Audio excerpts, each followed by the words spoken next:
आज मी बनवत आहे आगरी लोकांचा मटणाचा रस्सा।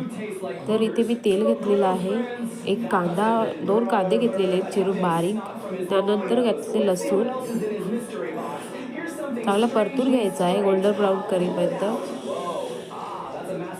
त्यानंतर घालते मी हिंग, गरम मसाला, जिरा पावडर, धना पावडर, हळद, आगरी मसाला घालते। लागेल तसंच आगरी मसाला घाला, कारण तिखट कोणाला तिखट आवडते, कोणाला तिखट आवडत नाही। आता मिक्स करून घेते, चांगलं परतून घेते मसाले सगळे। त्यानंतर घालते आपला बोकडाचा मटण। हा मटण सुद्धा चांगला परतून घ्यायचा आहे आपल्या तेलावर, मसाल्यामध्ये सगळे मसाले लागले पाहिजे त्याला।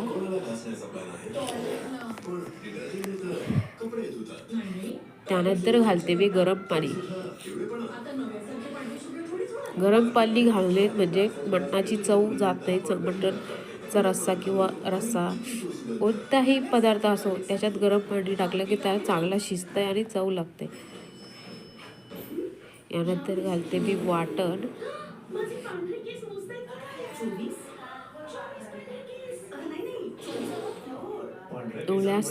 सुक्का खोबरा भाजून घेतलेला आहे, त्यात एक कांदा भाजून घेतलेला आहे, लसूण भाजून घेतले आहे, अद्रक मिरची आणि कोथिंबीरचा वाटण आहे हा।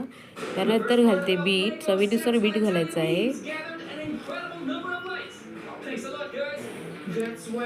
थोडी कोथिंबीर। रेडी आपला मटणाचा रस्सा आगरी पद्धतीमध्ये। नक्की बनवून बघा।